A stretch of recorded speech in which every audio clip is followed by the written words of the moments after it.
Dahilan sa ganitong layunin, ang bawat isa sa atin mga kapatid ay nakaranas ng gawa ng Diyos. Amen. Upang sa mga panahon na kagaya nito, ay ating may balik sa Kanya ang kapurihan, pasalamat. Hindi nagkakilap pangalan na ating Panginoon. Amen. Sa Kanya mauwi ang lahat ng kaluwalhatian. Sa Kanya mauwi ang lahat ng pasalamat at ang pagdakila. Amen. Habang tayo nakatayo mga kapatid, ay nais kong anayahan ng bawat isa sa pagbubukas ng mula sa isang aklat, pero dalawang verse ang ating babasahin. Sa chapter 15, verse 10, sa Kawikaan, Kapitulo 15, talatang 10. At ihanda po rin natin mga kapatid ang Proverbs chapter 13, verse 20. Sa Proverbs chapter 15, verse 10. May mabigat na saway sa kanya na nagpapabaya ng lakad. At siyang nagtatanim sa saway ay mamamatay. Sabi sa wikang English, correction is grievous unto him that forsaketh the way, and he that hateth, kung sino mang napupuot sa saway, he that hateth reproof shall die. In the book of Proverbs chapter 13 verse 20, Proverbs kapitulo 13 talatang 20. Lumalakad ka na kasama ng mga pantas sa tao, at ikaw ay magiging pantas. Ngunit ang kasama ng mga mangmang ay mapapariwara. Sa wikang English, ganito pagkasabi, he that walketh with wise men shall be wise, but a companion of fools shall be destroyed. Ngunit ang kasama ang masama ay mapapahama. Dito ay mangmang ay mapapariwara. Ang kasama ng mga mangmang ay mapapahama o malilipol, shall be destroyed. Amen. So, ang Diyos ang siyang magdagdag ng pagpapala sa pagbabasa ng mga kasulatan sa oras nito. Tayo ay makakaupo. Amen. Praise God. Can you say praise the Lord? Praise the Lord. Amen. Amen. Sa Diyos ang marapat na ibigay ang papuri. Ang praise the Lord, ang hallelujah, ay para lamang sa isang Diyos na napakabuti, na gumagawa sa ating mga buhay. At iba naranasan ang mga gawa ng Diyos. Amen. Amen. Kaya tayo narito dahil ating naranasan ang kabutihan ng Panginoon sa lahat ng araw nating mga buhay. Kaya tayo narito dahil gusto nating awitin ang kabutihan ng Diyos. Kaya tayo narito dahil gusto nating ipahayag ang katapatan ng Diyos sa buhay ng bawat isa. At ito yung ating buhay. Sabi nating song, ang pamagat ay Blessed Assurance. Ang chorus ay nagpapahayag na this is my story, praising the Savior all the day long. Ito yung ating buhay, ito yung ating kasaysayan. Amen? Na ating papurihan ng Panginoon habang tayo ay merong buhay, may hininga, may kalakasan. Amen. All the day long, sa bawat mga araw, amen, tayo ay magpuri at nagpupuri sa Panginoon din ating buhay, mga kapatid. So, salamat sa Diyos muli sa isang napakainam na umaga o araw na ipinagkaloob ng Panginoon upang sa umaga ito ay muli tayo ay makaparito. Amen. At sama-sama na sumamba sa ating Panginoon. Amen. So, ang oras ay hindi magkapitulot. After the service o after lunch ay aking tatawagan ating mga brothers. So, medyo kompleto tayo ngayon ng mga brothers na masabi kong maging makakatuwang sa gawain. Short meeting lang sapagkat mahalagang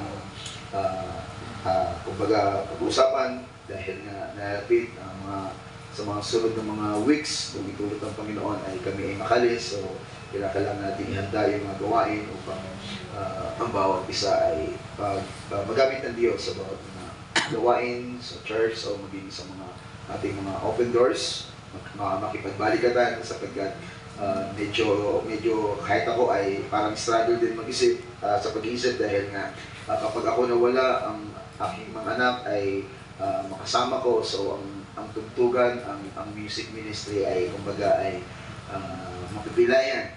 So, kinakailangan merong mga alternative way upang hindi naman pabayaan ang mga gawain sa bawat iba't mga dako sapagkat bahagi na ng pagsamba ang music, kantahan and si song leader at pag pinag-usapan ng music, of course, merong mga musician. So after lunch, mamaya ay short meeting aking nire-request. Ayan.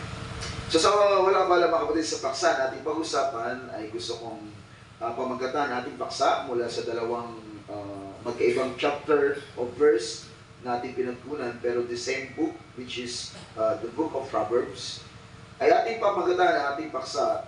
They that accepted reproof and correction shall be wise. Sila na tumatanggap ng pagsaway at pagtuturo o pagtutuwid ay magiging pantas. Amen. Sino rito ang gusto maging pantas? Amen. Amen. So, pagiging pantas ay napakainam. Ang pagiging wise ay masabi ko magandang kalagayan ng isang mananampalataya o ng bawat individual na tayo ay masumpungang wise. At alam natin mga kapatid, ang pag-usapan ang parable of the 10 virgins, ang pumasok sa piging ng kasalan ay mga pantas. At yung mga mangmang ay naiwan. Amen. So napakailang mga kapatid na tayo ay makategorize bilang wise, ma-identify bilang wise. So ang pagiging wise mga kapatid ay malaking bagay ang kinalaman ang pagtuturo. Amen po ba? Amen. At sa pagtuturo mga kapatid ay, of course sa pagtuturo ay ating makita na hindi lahat ng hindi sa habang panahon ang pagtuturo ay masabi natin na parang malumanay. Dahil kapag hindi nakikinig yung tinuturuan, kuminsan tumataas na ang boses. Minsan nagagalit. Tama ba mga kapatid? Amen. So, bahagi ng pagiging wise ang pagtuturo. So, sa lahat ng lahat ng buhay o manners of life, o kumbaga mga anggulo ng buhay ng bawat tao, especially ng mga anak ng Diyos, tayo ng mga manampalataya, God gave us instruction to learn His statutes. Ang Diyos ang nabigay sa atin ng mga instruction upang ating matutunan ang mga palatuntunan ng Diyos. Sapagkat napakalaga na maintindihan natin palatuntunan ng Diyos, napakalaga na tayo ay matuto sa lahat ng mga kalooban ng Diyos, sapagkat napakalaga na malaman natin ang kalooban ng Diyos sapagkat ito ay susi para makapasok sa kaharian ng langit. Kaya sabi ng Panginoon, hindi ang lahat na tumatawag sa akin, Panginoon, papasok sa kaharian ng langit, kundi sila na gumagawa ng kalooban ng aking Ama na nasa langit. Amen. So bago natin magawa ang kalooban ng Diyos, kinakailangan natin turuan. Amen. Kinakailangan tayong makinig. Amen. Amen? At sa pakikinig nawa, mga kapatid, ng bawat isa, huwag lamang tayo makinig, papasok sa kabilang tenga at lalabas sa kabilang tenga, kundi ang ating pakikinig, mga kapatid, ay lakipan natin ang panampalataya, sapagkat kung may panampalataya, may kapahayagan dumarating, at kung may kapahayagan dumarating, nagagawa natin, mga kapatid, ng tama ang lahat ng utos ng Diyos. Amen. Nagagawa natin tama ang lahat ng mga itinuturo ng Panginoon. Amen. Sapagkat sa lahat ng mga anggulo na ating mga buhay, the way we talk, the way we live, the way we, kumbaga, manamit, ang Diyos ay nagtuturo sa atin, at lahat ng mga bagay na merong kinalaman sa pagalian ng isang manampalataya sa presensya ng Diyos, tayo ay dapat na matuto. Amen. Tama ba mga kapatid? Si Pablo ay nagpahayag sa sa talata ng Bible in the book of 1 Timothy chapter 3 verse 15, kung ako'y magluwat ng mahabang panahon, ay malaman mo kung paano ang dapat sa mga tao na ugaliin nila sa bahay ng Diyos. Ang gusto ipakita ni Paul ay merong tinatawag na tamang asal na dapat ugaliin ng bawat tao sa bahay ng Diyos. Na siyang iglesia ng Diyos sa buhay. Amen. Nakaligi at suhay ng katotohanan. Amen. So ang iglesia ng Diyos, ang bahay ng Diyos, amen, ay haligi at suhay ng katotohanan. So sabi ni Pablo na dapat maalaman ng tao kung ano ang dapat ugaliin sa bahay ng Diyos. Amen. Amen? Kaya nga ang Bible ay nagpapahayag na dapat tayo ay ating malaman kung ano yung dapat natin ugaliin sa bahay ng Diyos. Amen? Kung ilang beses ba tayo dapat lumabas? Minsan, hindi ko sinasabi na huwag tayong lumabas dahil minsan iihi tayo. Pero ilang beses ba tayo dapat lumabas? Then ang Bible, ang book of Ecclesiastes ay nagpapahayag, in the book of Ecclesiastes chapter 5 verse 1, sabi niya, keep thy foot when thou goest to the house of God. So tayo ay nasa pagtuturo, mga kapatid. Amen. Sapagkat gusto natin maging pantas, kaya dapat tayong turuan. Pero sa pagtuturo ng ating Panginoon, minsan may kalakit na sakit. Bakit? Sapagkat tinutumbok yung ating mga pagkakamali dahil ayaw ng Panginoon. Manatili tayo sa pagkakamali dahil ang gusto ng Panginoon, alam natin ang dapat natin ugaliin sa bahay ng Diyos sapagkat ang Diyos ay nagagala pag nagagawa natin ang lahat ng tama. Amen. Hallelujah. Sabi niya, keep thy foot when thou goest to the house of God. Diba? Kaya nga kahit nga ang teacher, kapag ang estudyante ay labas ng labas, ang teacher ay nagagalit. Amen. Amen? Yes, Lord. Amen. Yan, ma'am, sir, may I go out? Isa, pag dalawa pangatlo, sabi nga, bakit labas ka ng labas? Okay? Sapagkat ang concern ng mga teacher ay ang mga bata ay matuto. Yung iba, nagtatabol na yung iba, nasa likuran lang, kung ano-ano ginagawa. So kapag meron silang ginagawa, hindi sila nakapokus sa teacher, hindi sila natututo. Ganun din sa buhay Kristyano. Amen. Amen? Na kapag tayo ay nasa bahay ng Diyos, dapat ang ating mga puso ay nakapokus, attentive. Amen? Sapagkat naniwala ko lubos, matapos ang gawain, hindi ka uuwi na wala kang bagay na pinagkat sa Diyos. Kundi uuwi ka na may kagalakan sa iyong puso, sapagkat kinatagpo ka ng Diyos. Amen. Sapagkat ito ang kalooban ng Diyos sa buhay natin. Sa bawat mga pagkakataon na kagaya ito, pagpalain tayo ng Diyos. Amen. Pero kailangan nating matuto sa mga bagay na dapat nating gawin, mga tamang ugali pagdating sa paglilingkod sa Diyos. Sabi niya, keep thy foot when thou goest to the house of God, and be more ready to hear. Ano sabi nito mga kapatid? Keep thy foot. Ingatan mo ang iyong paa kapag ikaw ay paparoon sa bahay ng Diyos, and be more. At maging higit na handa sa pakikinig. Amen. Amen. Hallelujah. Amen po ba? Yes, Lord. Sapagkat ang paglapit upang makinig ay maigi, wala dito yung pinakamagandang yung pinaka-akmang translation sa pagkasabi ng Bible, keep thy foot, ingatan mo ang iyong paa pagka ikaw ay napapasabahay ng Diyos, at ang kasunod niyaon, sabi nga, and be more ready to hear. Wala rito yung be more ready to hear. Ang nandito ay than to give the sacrifice of full. And be more ready to hear than or higit sa magbigay ng sakripisyo sa nangandog ng mangmang. For they consider not that they do evil. Sapagkat, kumbaga kinukonsider nila, kinikilala nila na hindi sila nakakagawa ng masama. Okay? So dapat be more ready to hear. Yan ang bawat mga dapat gawin ng mga anak ng Diyos sapagkat upang tayo ay maging pantas, upang tayo ay datnan ng Panginoon na pinadunong sa kanyang salita at sa kanyang kalooban. So, ang pagtuturo ay napakalagang bagay upang ang bawat mga manampalataya ay matuto. Sino rito ang gustong matuto? Amen. Amen po ba? Huwag niyo kalimutan mga kapatid, sa pagbabalik ng ating Panginoon, hindi niya, kumbaga, ang mga tao na makasalubong sa Kanya ay hindi mga mangmang, kundi mga pantas. Amen. Alam nila kung ano ang kalooban ng Diyos, kaya sa pagbabalik ng ating Panginoon, hindi sila may iwan. So the purpose of instruction or teaching, pagtuturo, ay para dalhin ang mga manampalataya sa pagiging pantas. So, ang pagtuturo mga kapatid, of course, kalooban ng Diyos, ang lahat ay matuto, pero ang problema, hindi lahat ay gustong matuto. Dahil kung ang lahat ay gustong matuto, sana pulo tayo ngayon. Sana nag-umapaw tayo ang lugar na ito, hindi mag-catch ang lugar na ito, pero hindi lahat gustong matuto. Amen. Amen? Iilan lang ang gustong matuto. Amen? Sino yung mga gustong matuto? Yung mga tinalaga ng Diyos sa buhay na walang hanggan. Amen. Kaya kahit malayo ang kanilang pinanggalingan, amen, kahit hindi maganda ang daan na kanilang tinatahak, kahit dumaan sila sa lapukan, kahit sila'y matumba, handa sila na makinig sapagkat gusto nilang matuto. Yes, Lord. Amen. So,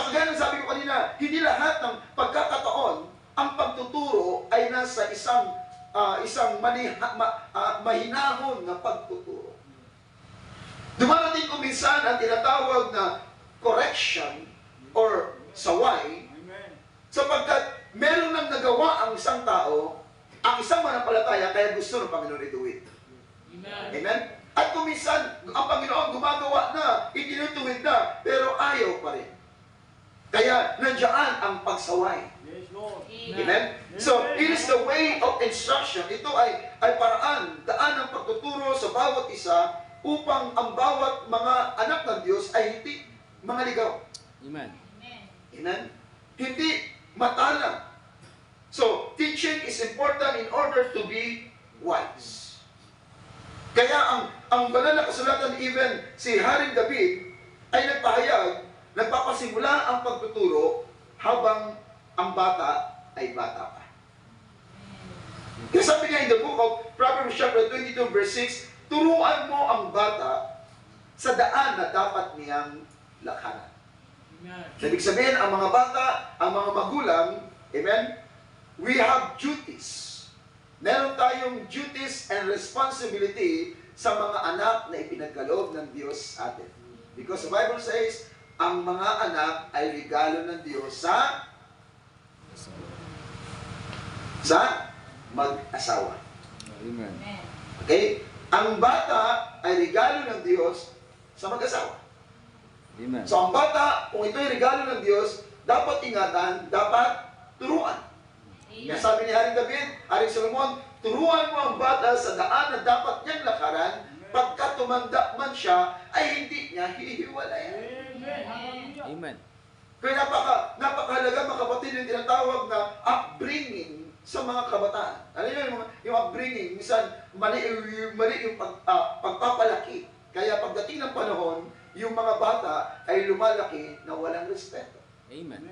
Depende sa upbringing, yung pagpapalaki. Pero kapag ang mga bata, na-guide mo pagkabata pa lang, amen, ang kanilang paglaki, sa kanilang paglaki, hindi na lalayuan yung lahat ng itinuro, ang lahat ng kanilang mga napakinggan. Amen. Tingnan nyo yung, for example, mga kapatid, no? Bilang father, ako ay proud ako sa aking mga anak, mga kababaihan. Never na na-attempt, never na nag-tempt ng kanilang mga buhok ay kanilang gupitan. Okay? Pag si Lalab, minsan sinusunod ko, pag si Lalab ay minsan tinutokso ko o tinatem ko, sinusubukan ko. Yes. Sabi ko sa kanya, Lab, utugat ang buhok ko. Abo. Yes, Lord. Abo. Hallelujah. Kaya sagot niya, kay maurit si Lord Jesus. Yes, Lord. Kaya kapag bata pa lang tuturuan mo, Amen. amen, at makikita mo yung magandang resulta. Yes, Lord. Kaya huwag nating ipagkait yung narapat para sa ating mga anak. Amen. Amen. Amen. Of course, napakahalaga na ating ias sila sa Panginoon.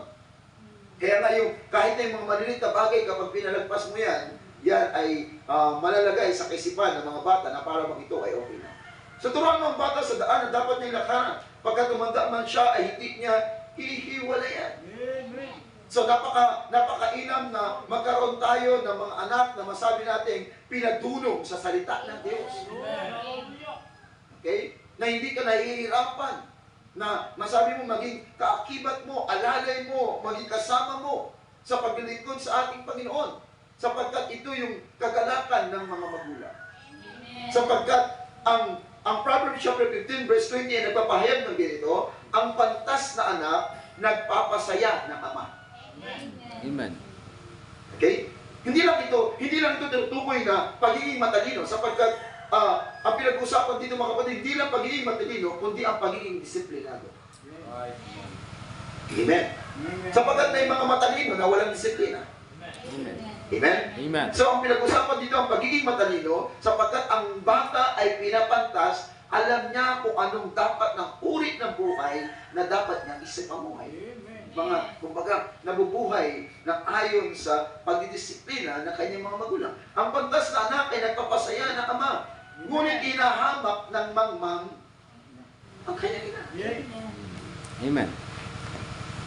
Pag mabuti yung anak, sasabihin ng ama, anak ko yan. Anak ko yan.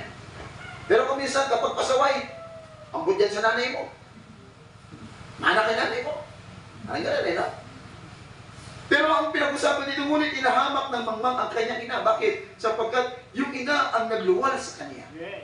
Sa loob ng 9 na buwan. Amen? Ang kumbaga, inaruga siya. Okay? Kaya nga merong kanta dyan. Nalala ko yung sabi ko sana kay Brother Lando, ano ba yung anak? Freddy Aguilar ba yun? Yung isilang ka sa mundo ito. Nakintuwa ng magulang mo. Pero paglaki mo, sabi niya, gabi napupuyat sa pagtimpla ng gatas mo, pero paglaki ay suwail. Kasi, so, kumbaga natutuwa ang mga ginikanan kapag ang bata ay pinapantas dahil sa mga pagtuturo habang lumalaki. Yes, Lord. Kaya nga, kabahagi dito mga kapatid na bagamat tinuturuan sila, may kalakit kung minsan nasasaktan sila. Amen. In the way na yung sakit na para lamang sa kanilang ikatututo. Amen. Kasi Hallelujah. merong palok na halos pamatay na eh. No? Amen.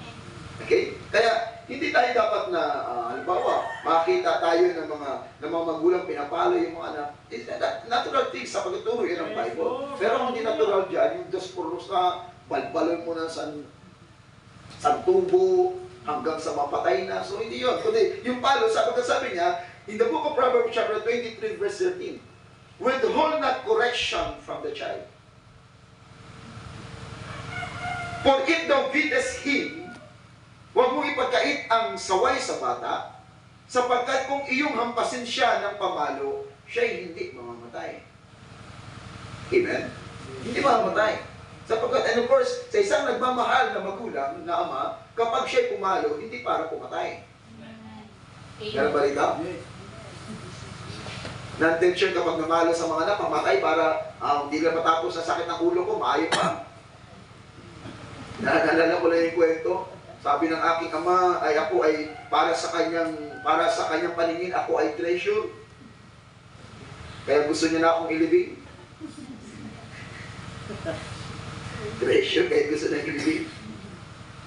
Withhold not correction from the child, for if thou beatest him with the rod, he shall not die. Huwag mong ipagkait ang saway sa bata sapagkat kung iyong hampasin siya ng pamalo, siya hindi mamatay. Okay?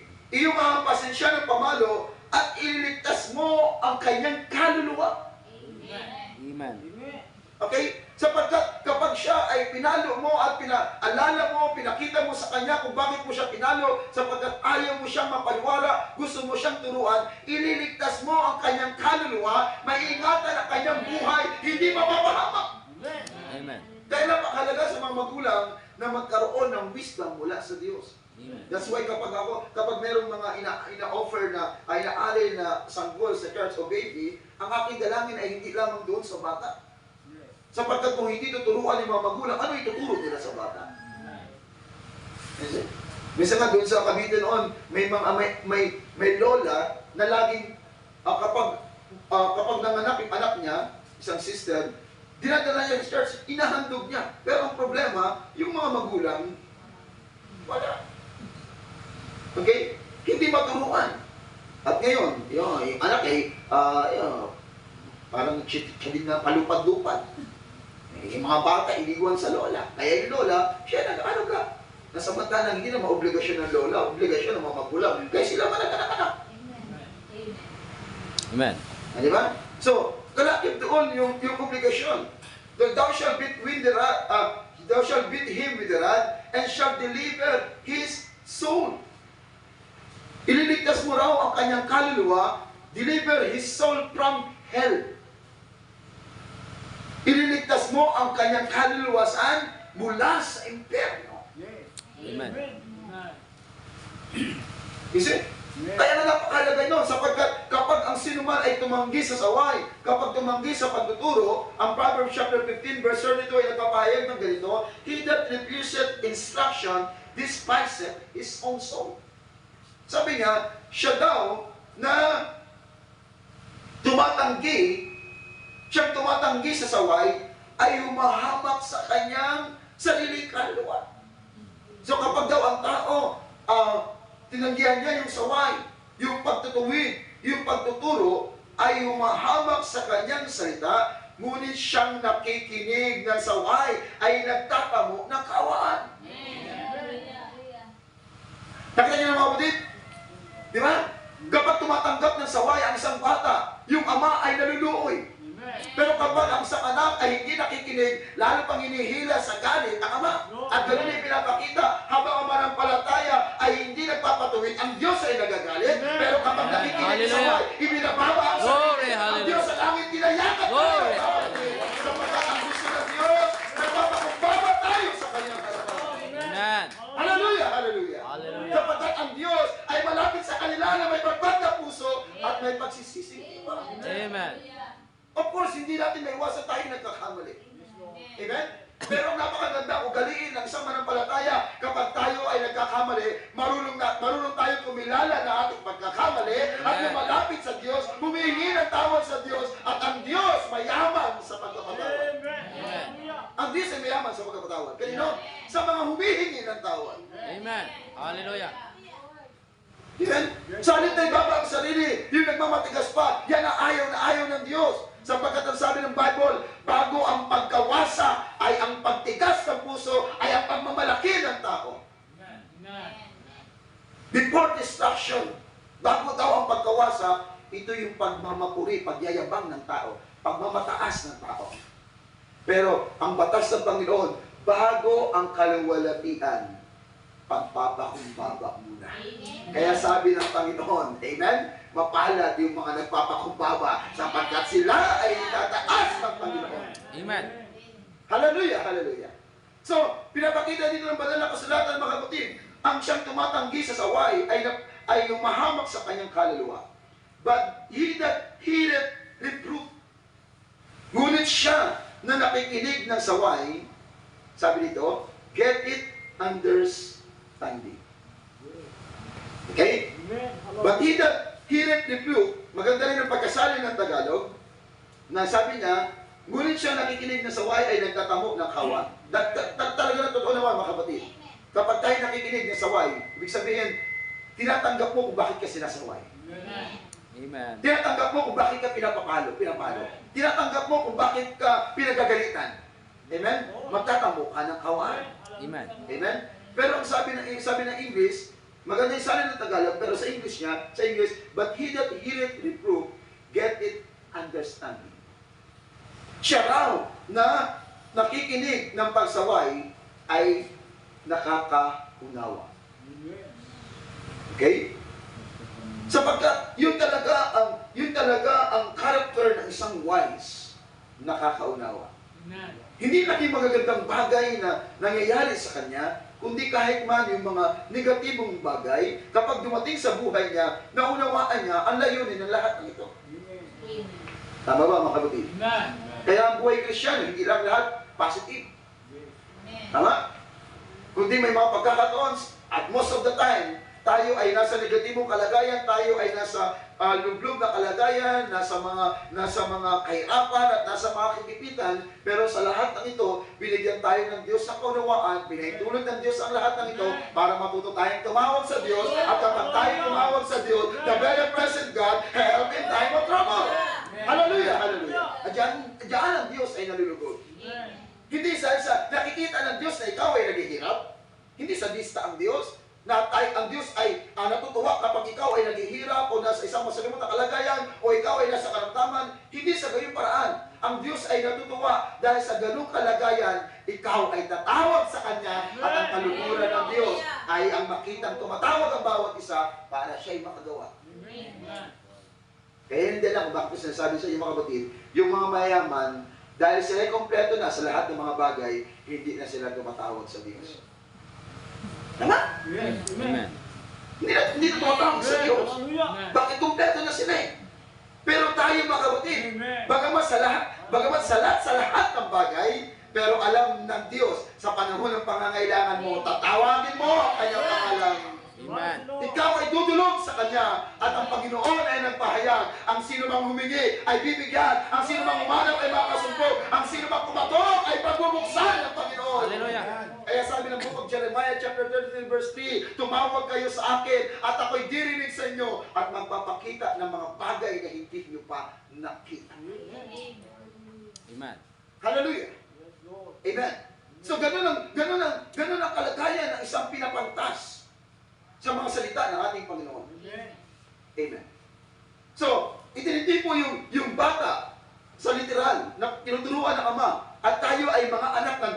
at siya yung ating Ama. Amen. Hallelujah. Amen? Kaya ang Book of Proverbs, ito'y kasabihan, kawikaan, na masabi natin na merong matinding iniwang lesson sa bawat mga tao. Marami kasi kawikaan. Maraming mga kasabihan, mga salibikain. Pero, of course, totoo naman kung minsan, yung mga kawikaan, yung mga kasabihan, aanihin mo ang damo kung patay na ang kabayo. Kahit kung minsan, may mga tulong na dumarating kapag patay na. Amen. Hmm? Pero nung buhay pa, anto pa sa ospital, walang tulong. Pero pag patay na, nakikita mo, maraming matulungin. Ano mo pa yung damo, kung patay na, yung kabayo. So may ito yung mga kawikaan na punong-puno ng wisdom mula sa ating Diyos. Huwag niyo kalimutan, because si Haring Solomon, ang kanyang hiniling sa Diyos, wisdom. Amen. Kaya si Haring Solomon is the man of wisdom. Kumbaga, kumbaga, walang makakaisip ng lahat ng mga kaisipan meron si Solomon. Nang siya'y subukin, dahil sa dalawang mag-ina na nagtatalo, nag-agawan sa isang bata. Sapagkat ang sabi ng ilan, anak ko ito, yung kanyang anak patay na. Pero ang totoo, nung gabi, yung isang babae, namatay yung anak niya, at yung babae na isa, buhay yung anak niya, ipinagpalit niya. Ang ilan sa atin, alam ang story ito. So kinabukasan, nagulat ngayon yung ina na alam niya buhay yung anak niya, pero ngayon bakit ngayon patay? So madaling salita, dinala kay Solomon para husgahan kung sino ang tunay na ina. To make the story short, sabi ng nagkukunwari na hindi tunay na ina, sapagkat yung kanyang anak ay patay na at inangkin niya lang yung isang pinagpalit. Sabi niya, sige, mahal na hari, mabuti pa. Sabi ng ni Solomon, bigyan niyo sa akin yung espada, bahatiin ko na lang ito. Sabi ng hindi tunay na ina, sige, mahal na hari, hatiin mo na. Pero sabi ng tunay na ina, mahal na hari, huwag mo hatiin yung anak ko, ibigay mo na lang sa kanya. Amen. At sa momentong iyon, napatunayan ni Solomon kung sino ang tunay na ina. At sabi niya, ibigay sa kanya ang bata sapagkat siya ay tunay na ina, sapagkat walang ina na gusto niyang mapahamak. Amen. Hallelujah! Hallelujah! Amen. Kaya kita niyo mga kapatid, ang Diyos natin pinaglingkuran ay parang isang ina. Amen. Because the meaning of El Shaddai, pag sinabing Shad, ang ibig sabihin doon, the breasted one. Meron, kumbaga, dibdib na nagpapasuso. Kaya ang ibig sabihin ng El Shaddai, the breastfeeding one. Ano ibig sabihin mga kapatid? Yung gatas na nasa ina, yun ang nag-nourish sa bata, yun ang nagpapalakas sa bata. Nagpapatibay. So ang Diyos natin ay pinakita ng banal na kasulatan as a feminine side. Bilang isang ina, ang Panginoon nagsusustain sa atin. Nag-nourish sa atin. Nagpapalakas sa atin. Amen. Kaya hindi tayo makakalimutan ng Panginoon. Kaya sabi ng Book of Isaiah, makakalimutan ba ng isang ina kayong pasuloy sa gol? Yes, nakakalimutan. Itinatapon. Pinapalaglag, pinapa-abort. Makakalimutan ng isang ina. Pero ang sabi ng Panginoon, hindi ko kayo makakalimutan. Amen. Hallelujah. Salamat mga kapatid. Merong Diyos na hindi nakakalimot sa atin. Amen. Nagkagalap mga kapatid. Merong Hallelujah. Diyos na hindi nakakalimot sa atin. Ang Diyos nito ay napakabuti. Na nagtuturo sa atin mula nung tayo ay makalapit, mula tayo ipanganak sa kaharian niya, ang Diyos na ito ay nagtuturo sa atin. Amen. Hallelujah. Kaya ang sabi ng Proverbs chapter 22 verse 15, ang kamangmangan ay nababalot sa puso ng bata. Ngunit ilalayo sa kanya ng pamalong pangsaway. Yung pamalo, hindi nagsasalita, pero nagsasaway. Okay? Ang kamangmangan, of course, ito ay naranasan ng lahat ng mga bata. Ang kamangmangan ay nababalot sa puso ng bata, ngunit ilalayo sa kanya ng pamalong pangsaway. Amen. Hallelujah. Okay? Yes, Lord. Kaya, natural, minsan, pumapalo. Lord. Amen. Dahil ngayon, parang hindi na po pwede kasi, lalo na, dalag ko na, no? Amen. Kaya minsan, kahit dalag ko naman, di naman naangay paluon, kaya minsan nagmamatigas, eh, di naman na mapalo-palo. Yes. Kasi, so, ipinapakita ng banal na kasulatan, yung pamalo hindi nagsasalita, pero nagsasaway. Kaya sabi nito sa chapter 29, verse 15, ng Book of Proverbs na rin. So, puro kawikan to, ha? Amen. Okay. Ang pamalo at saway ay nagbibigay karunungan. Amen. Magandang teacher ko, ha? Lord. Hallelujah. Magandang teacher ito. Ang pamalo at saway ay nagbibigay karunungan. Amen. Alam mo kasi kung minsan, kapag walang pamalo, hindi ganun yung ano eh. Yung hindi ganun may bigay ng respeto at takot ng isang anak. Yung bang lagi sinasabi, isa pa, isa pa. Amen. May kilala akong ganyan eh. Sige pa, sige, isa pa. Pag istoryahan mo, sige ni istorya hanggang sa naglulumapaw na, bati-bati na gayon. Pero hanggang doon lang, sige pa, sige pa. Sige, sige, subukan mo. Parang ganun na. Kaya, yung bata, ganun pa rin. Amen. Hindi ko. Ay kung ako sila. Hindi nilagay yung istorya. Paano ko na gayon? Eh kung mag-istorya ka na mag-istorya at maglumapaw na, marinig pa ng mga kapitbahay, ipaukulan pa ang buhay Kristiyano mo. Di ang nutong mo lang pa rin isa. Hayaan mo yung palo ang magsalita. Amen. Dahil ang saway at palo, nagbibigay ng karunungan. Amen. Dahil kapag napalo niya, hindi na siya uulit kasi Amen. ang sakit ng palo. Amen. Hallelujah. Amen. Yes, Lord. Eh, lalo na kapag alam nila na, aba, okay lang. Ulit lang naman yan. Eh? Yes, Lord. Kasi, Amen. kaya minsan napapalabas ako ng bahay. Si ano, kinauritan. Pero wala nagatangis. Alam mo bakit wala nagatangis? Di ba da? Wala katilaw. Poblan. Ngayong sermon, hindi nakapatangis. Yes. Amen. Ang dami kaya na kung papansin ko, sinasermon ako, may nasermonan din ako eh. Wala ka nagatangis. Pero kapag palo na, eh, mga anak ko, naalala ko yun, no? Pag lapit, mga medyo alanganin pa naman, alam mo ng mga bata eh. Pag makita, sila away. Pag kabila, sila away. Sige. Nag-aampon ng tag-iisang hangin. Sige, magpaluan ka mo. Pagkatapos ko pa, wait, sige, magpaluan ka. Pag nag-away ka mo eh. Pagtapos na ang isa, dalawang ko sa Cavite, ang isa, dalawang ko sa Samar. Maghiwawalay ka mo. Pagkatapos noon, yakap pa sila kay.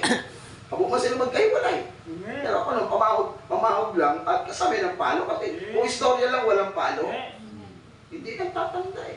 Amen. Pero ayaw man masyado naman na ano. Mali. Pero ngayon, delikado ng mamalo kasi baka ma-DSWD.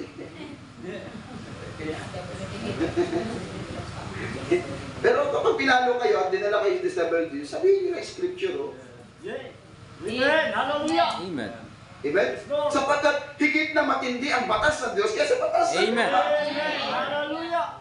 Ang batas ng lupa dito lang yan, pero batas ng Diyos. Kapag sumunod ka, pwede kang pumasok sa karya ng langit, pero kung hindi mo pakinggan ang batas ng Diyos, hanggang dito ka lang sa lupa. Amen. Anong gusto natin? Batas ng lupa, batas ng Diyos. Patas ng Diyos.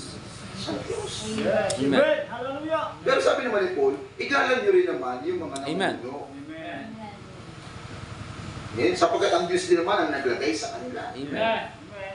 Pero kapag ang batas ng lupa nagbawal na, o bawal na kayo malambahan, sinusundin nyo.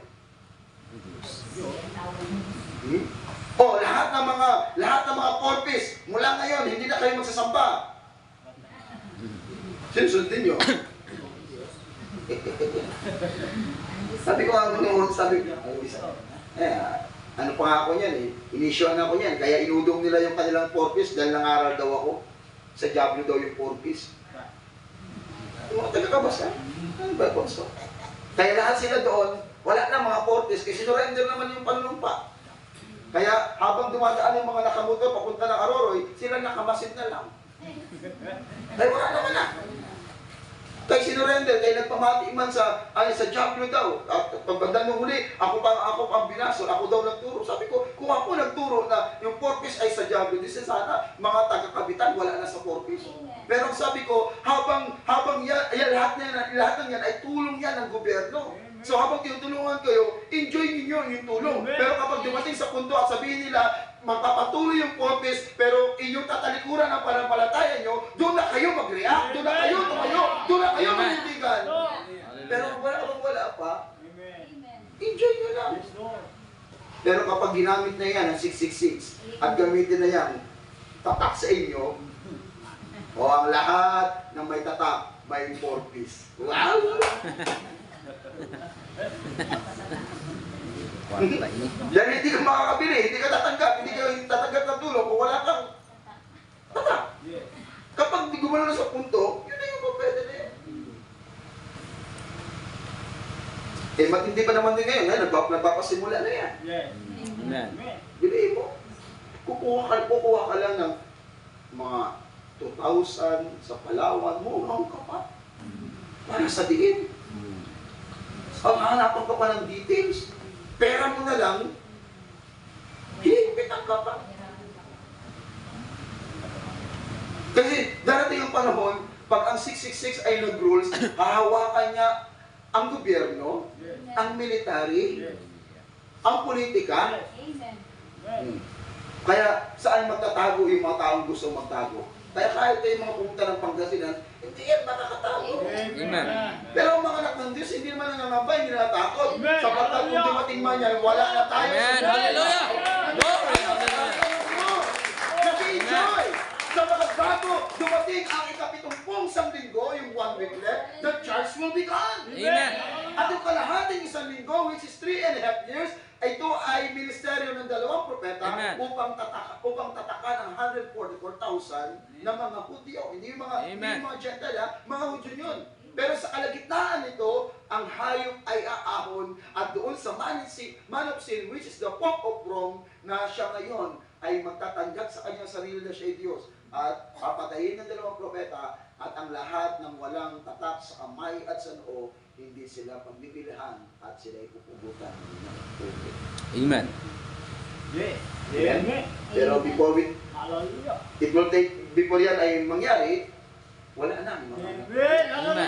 Hallelujah. Habang meron tribulation sa lupa, meron namang marriage supper of the Lamb sa langit. Amen. At tayo ay nag-enjoy sa lahat ng ito. Amen. Amen? Sapagkat tayo tinuruan ng salita ng Diyos. So ang pamalo ay saway na bibigay karunungan. Ngunit ang batang binayaan, humihiya sa kanyang ina. Ang batang pinabayaan. Amen? And hoping sa oras na ito, hindi tayo pinabayaan. Amen. Amen. Oo, minsan pinabayaan ka man ng iyong ina, ng iyong ama, pero hindi tayo pinabayaan ng Diyos. Amen? At ang lahat ng mga tao, lahat tayo na hindi pinabayaan ng Diyos, ang buhay natin ay may direction. Ang buhay natin ay hindi walang direction, kundi may direction. Sapagkat yung mga pinabayaan, yun ang walang direction. Tingnan yung mga batang pinabayaan. Nasaan sila? Kaya minsan pupunta kami, minsan sa Cavite, minsan sa Masbate. Pero yung mga batang, kuya, hingi ako pang lang tinapay. Pero dami-dami na lang. Ano yan? Mga pinabayaan. May pagulang yun. Pero ang kalimitan doon, maaring yung kanilang nanay ay nandoon sa bingguhan, nandoon sa ano. Siya naman walang makain, pinabayaan, kaya didiskarte na lang. Hanggang sa nakasanayan niya na, hanggang naging buhay niya na. Kaya meron ko naging kaibigan doon sa Pasay. Yun ang buhay niya dati, halos lumaki siya. At nung hinanap siya ng magulang, kasama kami, hinanap namin. Kasi nakita namin. Kasi yun na yung ano eh. Ang lakas na loob niya, kapag pinagalitan siya, kapag, kumbaga, nagagalit sa kanyang magulang, meron siyang pupuntahan. Malawak na lugar, pero yun nga lang, nakakaawa. Kaya sabi ko sa mga anak natin ngayon, nakakaawa, no? Mga pinabayaan ng mga magulang. Amen. Amen. Sorry for the word, sabi ko minsan, alam niyo, ang pag-asawa hindi lang yung paghiga o pagdapa. Amen. Responsibility yan. Amen. Hindi yung una-una pasarap-sarap pagdating ng panahon.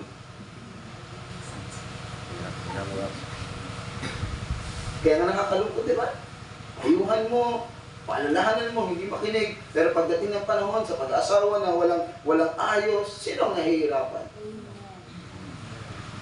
Kinikanan pa rin. Yes. Sapagkat hindi matiis ang kinikanan ang mga anak.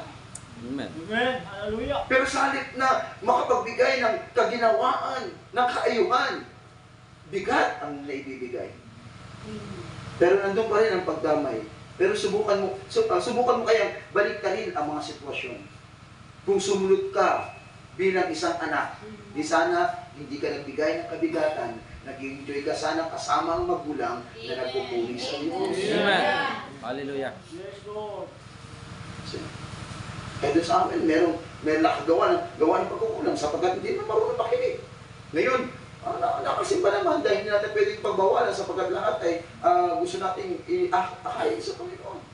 Pero hindi na makapasok ang bahay namin. Hindi na rin makakain. Hindi naman pinagdadamutan ng pagkain. Yung alo niya, yung nagawa niyang kasalanan, yun ang nagtulak sa kanya para huwag pumasok ng bahay at huwag kumain. Amen. Kahit anong ang dahil. Pinasermonan ko man. Hindi ko iniisip na magagawa mo yan. Hindi ko iniisip na ganyan ang gagawin mo sa kabila ng mga halos lumaki ka dito sa panampalataya. Ano yan? Sa halip na pakinggan at ibaba ang sarili, humingi ng tawad, ayun. Kahit sa bahay, halos hindi na makausap. Sa kanilang bahay, hindi na halos makausap. Kasi, nakakalungkot. Kasi, parang walang natutunan sa mahabang panahon. Amen. Alam niyo bakit? Sapagkat kapag ang puso ay pinahiran, dahil ang sabi ng Bible, ang puso, Book of Jeremiah, ang puso ay mandaraya sa lahat ng bagay. Amen. And who can know it? Ang puso ay mandaraya sa lahat ng bagay. Kaya hindi lahat ng pinasya ng puso mo, gagawin mo. Amen. Dahil may mga bagay na gusto mo, pero hindi gusto ng Diyos. O tingnan mo si Samson. Amen. Ang taong pa naman ang ginikanan, mamalayi dito sa Pilisteo. Sabi ni Manoah, anak, wala ba ditong babae sa ating mga kamag-anak, sa ating mga kalahi? Sabi naman ni Samson, Ama, siya ang ginapitagan ng aking puso. Siya yung kinagigiliwan ng aking puso. Kaya yung mga magulang, punta sa Pilisteo. Pilisteo, kaaway na mortal ng Israel. Mag-aasawa sa kaaway ng mortal. Na hanggang ngayon, hindi pa matapos ang gulo ng Pilisteo at ng Israel. Amen. Amen. Hallelujah. Mahabang panahon na gulo na yan. Tapos ito si Samson. Dahil, ang ginapinaan ng puso. Tapos ikaw, anak ng Diyos, ang katrato mo, kaaway ng Diyos. Oo. Yes. Yes. Amen. James chapter 4 verse 4. Ang nakipagkaibigan sa sanlibutan. Ang nakipagkaibigan sa sanlibutan, kaibigan din ng Diyos. Ano sabi? No. Oh?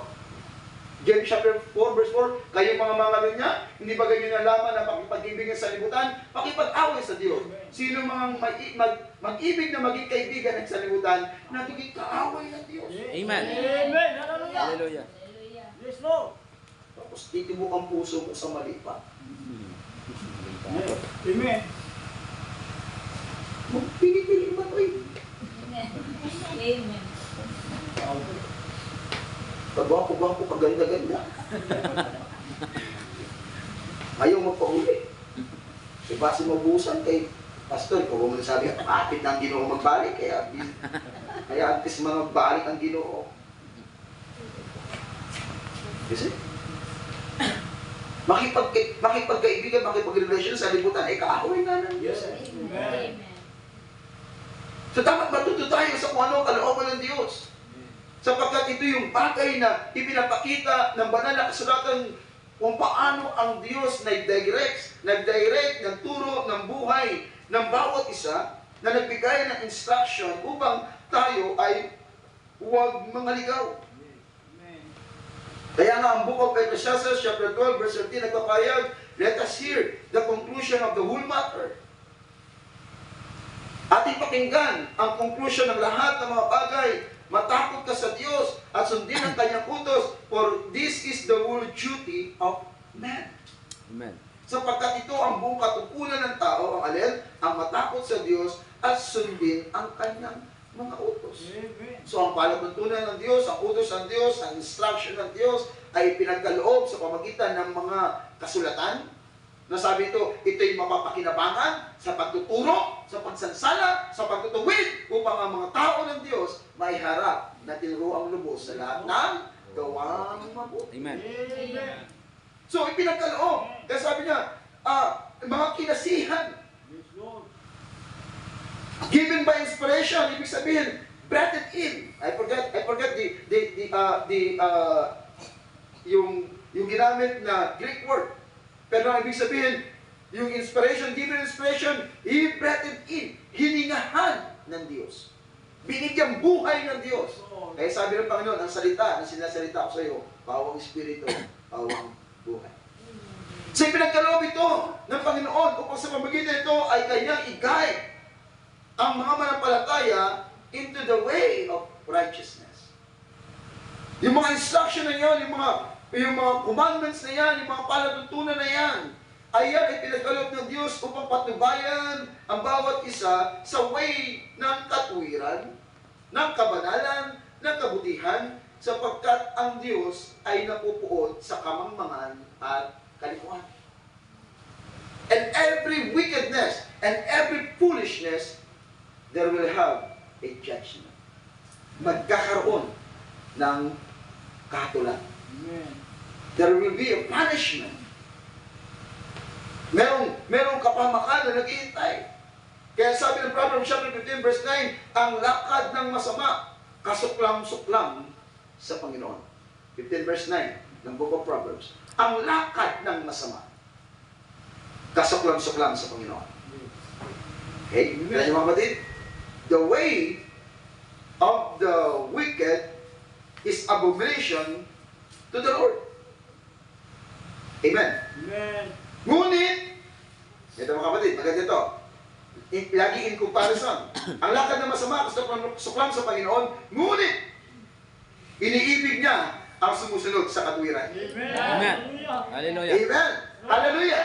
Kaya yung ating mga pagpapagal, yung ating mga pagtitiis, ating mga sakripisyo, hindi sayang habang nakikita ng Diyos yung pagpapagal, yung katwiran, iibigin tayo ng Diyos, gagawa ang Diyos sa buhay ng bawat isa, sapagkat iniibig niya sila na gumagawa ng katwiran. Amen. Diba sabi ng ating binasa one time, sabi ni Haring David, dahil sa aking katwiran, ginantimpalaan ako ng Diyos. Yes, Dahil sa aking malilinis na kamay, ginantimpalaan ako ng Diyos. Lord. Ayon sa aking katwiran, pinagpala ako ng Diyos. Amen.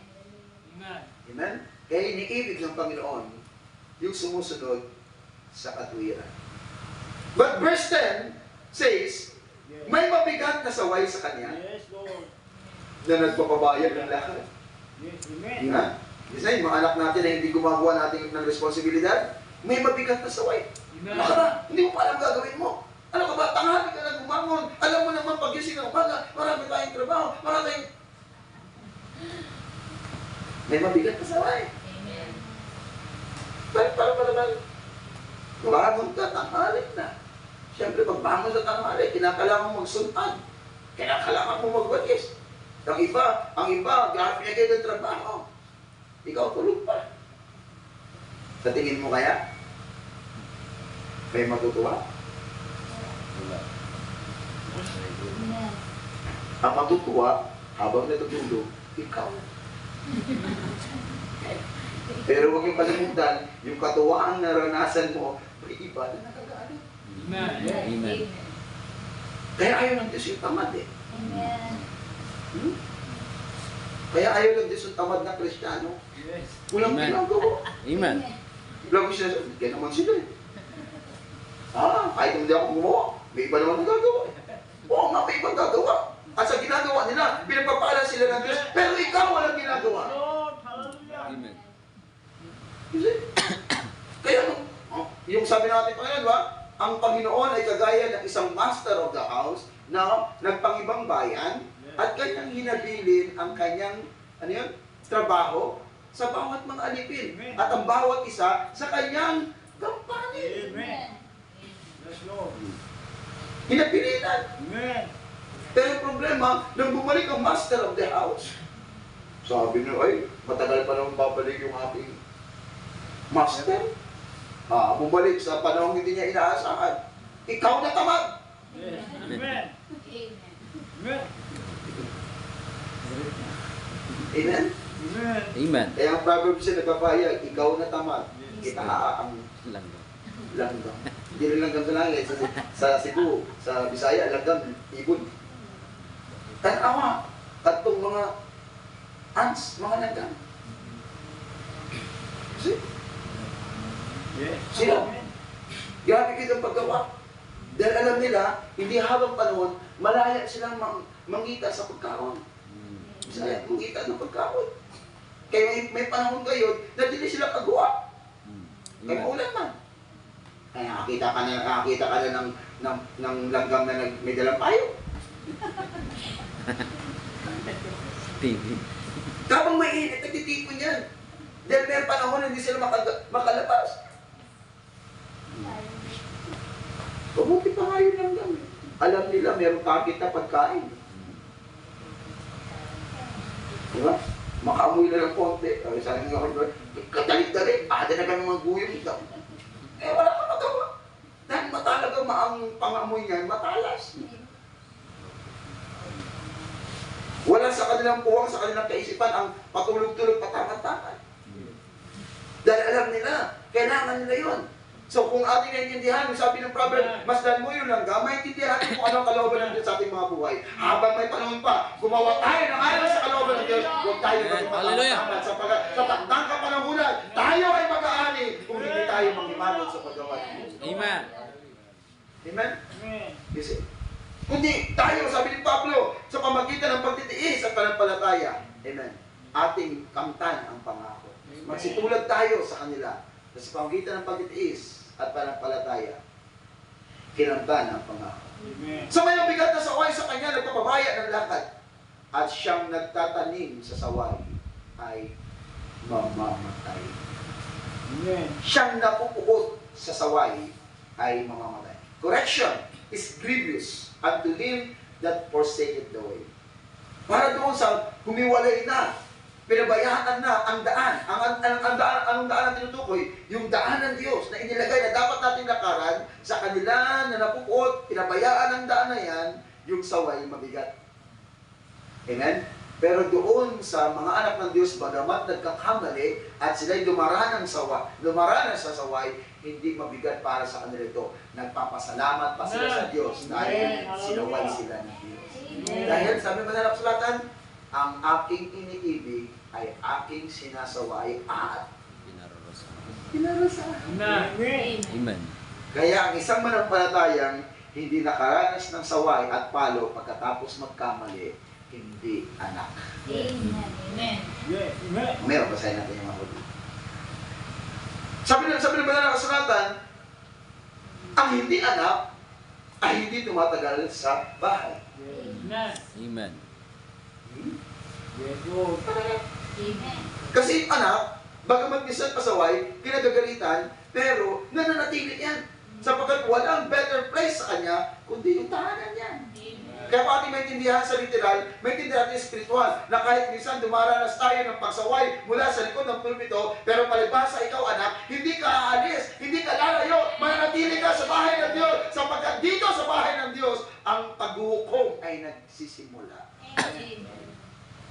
Hindi yung kagaya ng lang, ay, kaya ko dyan. Alis na po.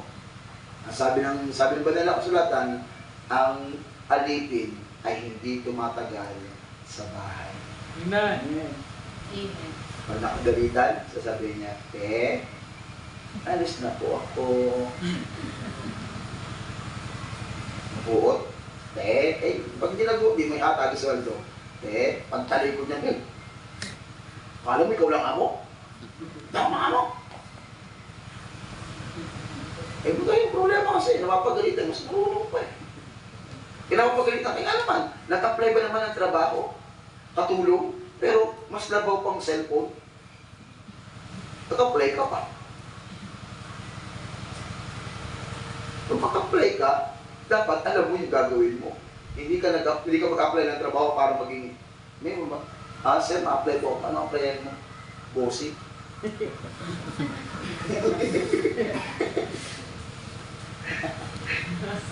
Di ba mag-apply ka ng trabaho? Gusto mo kumita, pero kapalit nito sa bisyo. Amen. Kaya kapag maayong serbisyo, may dagdag akong kwento. Pag maganda yung serbisyo, di ba? May additional. Pero kapag hindi, wala. So pinapakita ng banal na kasulatan. Correction is grievous unto him that forsaketh the way, and he that hateth reproof shall die. Proverbs chapter 15 verse 12, sabi niya, ayaw ang manlilibak na siya'y sawayin. Yung manlilibak, ayaw silang sawayin, pero panay ang libak. Okay? Nalasarang ng bahay, sabi ng bahay kanina. May nag-story daw sa isang brother, at yung sa sister naman ay siyempre, kilala niya naman ako, hindi ako bagay, pero tagol ako. Sabi nung ilang babae na yun, hindi naman nagpanambahan siya nung panahong mga young people pa. Okay? Sabi niya, ganyan daw niya si Pastor Jocole, namimilit ng pledge. Sabi ko, kayo na. Interesting. Sabi ko, pag makita ko yan, sabihin ko nga sa'yo, nakapunta nga kayo ng Cavite, walang piso, wala akong hiningi sa inyo. Eh, noong mga panahon na yun, wala nga akong pledge yung mga hinihingi yung mga panahon na yun. Ngayon na lang yun, dahil sa, siyempre, mag-anniversary. Kasi noong mga nakalipat, ang anniversary natin, to be honest, ang anniversary natin dati, laging gastos ni Pastor. Amen. Di ba? Amen. Di ba sa laging may gastos? Amen. Wala tayong ginawa nun, kaya noong mga panahon na yun, di pa naman din ako, wala akong hinihiling, pero wala naman na si Pastor. Sige, sino may gusto ng anniversary? Taas ang kamay. Gusto ba? Sige, handa ba boss ito? Handa ba? At sino magsabi dito, magpapatotoo yung sinabi niya sa pastor na mimilit? Teka. Kung tutusin na, pastor sana. Exit na sana sa pag-preach. Pastor na yun. Hindi na sana kasali. Pero si pastor may papakita ng halimbawa. Amen. Dapat kung tutusin, ay obligasyon na yan ng mga manampalataya, hindi na ng pastor. Pero pinapakita ko to be fairness sa lahat. Pero hindi ba iwasan? May mga istorya. Pero sabi ko, tanggap ko naman yan, kaya hindi naman nabakan eh. Ang hindi ko lang matanggap, kapag may mga manampalataya nagsabi. Dahil yung hindi manampalataya, lahat na sabihin nila na mga paninira. Pero ang manampalataya, wala sila masabi. Pastor, pinahirapan ako, laki-laki ng binasang sa akin na pledge. Sabi ko, magkano ang atin? Yung ayon sa pasya ng ating puso. Amen. Ngayon, kung nagpasya kayo, hindi akin. Hindi inyong puso. Alam ang pabigatin ko kayo. Hanggang sa dumating sa punto na ganito ka sa gawain, pero ang dinagama mo. Kala ko natatouch na eh, no? Pero hindi 5,000.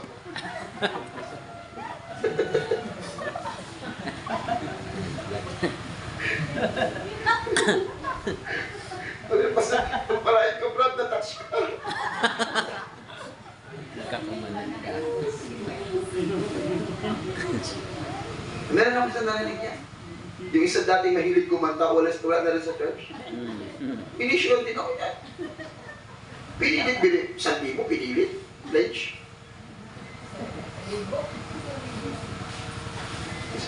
Yung walang mga naiintindihan sa gawain. Yan ang pala yung reklamo. Amen. Yung hindi nagbibigay,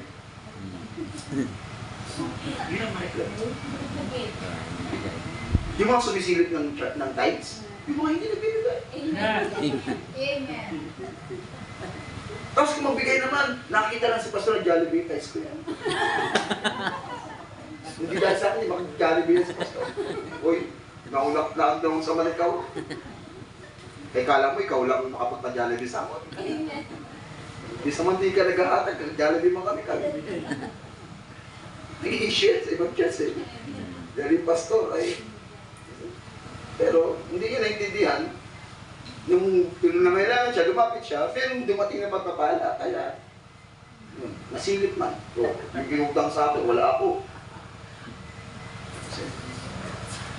At ito si mga kapatid, kung magbibigay man tayo ng ikapot, di sa mga kapatid, hindi mo ito sa pastor, dito sa pastor o sa tao bibigay. Amen. Sa Diyos yan. Amen. Okay? Ang ikapot ng 11 tribo, ibinigay sa Diyos. At yung bahagi ng Diyos na ikapo, ibinigay sa mga saserdote. Sapagkat wala silang manang lupa, hindi sila nagbubukal. At sila ay inalaga para makasiwa sa templo. So dahil sa wala silang lupa, ano kakanin nila? So ang kakanin nila ay yung katapatan ng puso ng 11 tribo doon sa kanilang ikapo sa Diyos, na ikapo na to, ibinigay ng Amen. Diyos para sa lipunan. Amen. Okay? Kaya hindi sa tao. Kaya kung sabihin, ay si Pastor pinagpapala, hindi na ako bibigay. Kaya ginibigay si Pastor kasi maraming pera. Hindi. Sa Diyos yun. Amen. Hindi pinag-uusapan niya kung may pera si Pastor o wala. Basta magbigay ka sa Diyos. Dahil yan ang susi ng pagkapala. Bubuksan ng Diyos sa dumawa ng langit. Ipagkakaloob ang mga pagkapala. Na walang Hallelujah. sukat na ikalagyan. Pero ang problema, yun. Minsan pinagpapala na tayo, ang laman ng box, puro peso. Kaya nagpapayabangan, wala kayo. Sabi ng 1,000, wala kayo. Lagi kami nasa mall. Sabi ng 500, kami rin. Wala kayo. Kung kayo nasa mall, kami rin. Sabi naman ng Kesa, ng Bete, wala kayo. Kami laging nasa church. Jesus. Pinagpapala lang, baby pa rin. Is it? Nalala ko na, meron nagsabi, meron ako narinig, paano na lang daw si Pastor kung wala kami? Na ano?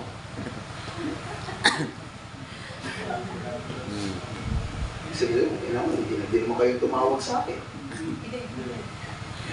Pero dumating ang panahon, siyempre, sinusubukan tayo ng Diyos sa lahat ng ating mga istoryahan. Amen. Pero huwag niyo kalimutan, kapag tinawag ka ng Diyos, obligado ang Diyos. Amen. Magkaloob na yung pangangailangan. Amen. Kapag tayo tinawag ng Diyos, obligado ang Diyos. Amen? Sapagkat nung tinawag ng Diyos ang bayang Israel, walang pagkain, pero ang Diyos, hindi sila pinagkulang. Amen. Because God provided the things na pangangailangan ng bayan habang sila ay naglalakbay. Amen. Amen. So sabi nito, ayaw ang manlilibak na siya'y sawayin. Yun na. Nanlilibak na, may witness na. Pero ayaw ka. Hindi ko sinabi yan. Ang matay man yung kalibayan namin. Ganyan ko witness. Nanlibak na, may witness na, hindi pa umaate. Na hindi mo lihigo unto the wise. Siya hindi pa roon sa pantas. Kasi, alam tayo na, ayaw niyang maturuan. Amen. Kaya yung mga taong ayaw maturuan, hindi lumalapit yan doon sa mga marunong. Pag lumapit man yan sila, nagkataon, alam ko na yan. Diba? Tagal-tagal ang usapan namin doon, sharing. Pagkatapos, alam ko na yan. Kamusta man yung nalaman? Amen. Uuwi kami, we're going. Alam ko yan. Hindi mo nga alam yung pagbibigay. Kasi nagbigay ka ng microphone, pagkatapos mo, inuwi mo, kinuha mo. Hindi mo alam eh. Ang binigay mo, huwag mo nang pawiin. Amen. Kung mananampalataya rito, walang naintindihan. Siguro, pag nasaktan tayo, lumayo, huwag ko ng drum set eh. Ako mali. Kung pwede sana for Joby, no? Pwede pawiin ng drum set mo. Pero binigay na eh. Amen. Tapos sabihin niya, alam mo na yan. Ibig sabihin, ayaw matuto. Amen. Ayaw aminin na marami pang kulang. Amen. Pero kapag inaamin mo marami pang kulang, the more ang Diyos magdadagdag pa na higit sa buhay mo, sapagkat yun ang kagustuhan ng Diyos, matuto ka sa lahat. Amen. Pero kung sabihin mo, alam mo na ang lahat, paano pang Diyos matuto? Amen. Minsan may mga pangangaral na naririnig ko nangangaral ng pastor. Yung mga membro, nagsasalita doon sa hindi ganyan na dapat. Hindi, ikaw lang pastor, ikaw lang ito. Kasi, pero walang natutunan. Kaya sabi nito, itaboy mo ang manlilibak. 22 verse 10. Okay. Itaboy mo ang manlilibak at ang pagtatalo ay maaalis. Amen? Hindi naman kasi, nagkakaroon ng kaguluhan, kahit may mga manlilibak. Ano yan sabi ni Pablo dyan? Mga backbiters. Ano sabi niya ni Pablo? Mga asong nangangagat. Ang sabi niya, natatakot ako. Baka kayo rin ay magkalimutan. Kaya alisin mo, yung mga manlilibak, ang pagtatalo ay maalis. O ang pagkakaalit at pagduduhagi ay matitigil. Kaya yung espiritu ng panlilibak, kinakailangan maalis. Amen. Kinakailangan sawayin. Amen? Para kapag ito ay tumalsik, magkaroon ng kapayapaan sa iglesia. Sapagkat hindi ugali ng iglesia ang makipagtalo. Amen.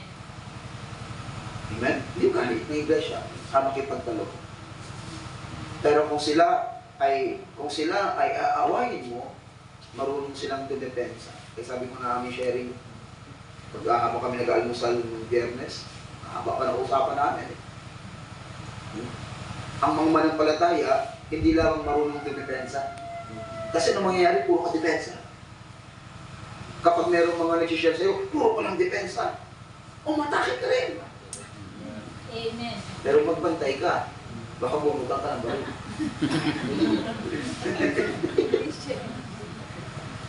Diba? Kasi parang sabi mo, kami ang katotohanan, kami ang nasa. Hindi pa rin simple yung magpapantin. Pag sabihin mo, ang mabuting puno, hindi namumunga ng masama. Pagdating sa holiness, Amen. kaya sabi ko sa mga brothers, matuto tayo. Kaya nga napakalaga yung mga discussion, napakalaga mag-jot down ng mga verse sa mga panahon ng mga preaching, para para ma-memorize natin. Para kapag dumating sa panahon na meron tayong ka-sharing, meron tayong makukuha. Amen. Hallelujah. Kasi yung isip natin, hindi yan kagaya ng computer na kapag na-download mo na dyan, lahat ay ating isip eh. Taog-taog lang sila eh. Nalimot na. Minsan nga, title ko nakaraan. Siyempre, mga preaching, laking preaching. Iisip ko. Nire-recall ko, minsan, pag hindi ko na talaga maalala, pakita niya, yung notebook. Kasi ating isip, Yes, Lord. hindi yan, matanda, hindi naman tayo Diyos na tanda ng Diyos ang lahat, mula wakas hanggang paso. Wala. Amen. Kahit pag tinanong anong preaching yung pastor ko, ito. Kasi tulong na ko. Kasi nalabi ko. Pero totoo, Wala. wala. Bato-bato sa langit. Tamaan sa ulo. Amen. Totoo yan, mga kapatid. Hallelujah. Amen? Yes, Lord. Amen. Mahalaga nating itandaan yung mga scripture para pagdating ng panahon, meron tayong ma-share. Nalala ko may discussion kami nakaraan. Sabi nga niya, yung manugang ni Brother June, basta paano ba mag-share? Sabi, una sa pag-share, dapat meron ka munang napakinggan. Meron kang tinanggap. Saan ba nagpasimula yung mga tinuro ng mga maestra? Saan natutunan nila? Dahil hindi sila magiging teacher, kundi sila nag-aral. Meron ba teacher na hindi nag-aral, tapos teacher? Nag-aaral yan. Nag-take yan ng exam, pumasa. At yung lahat na natutunan nila, ay kanilang itinuturo.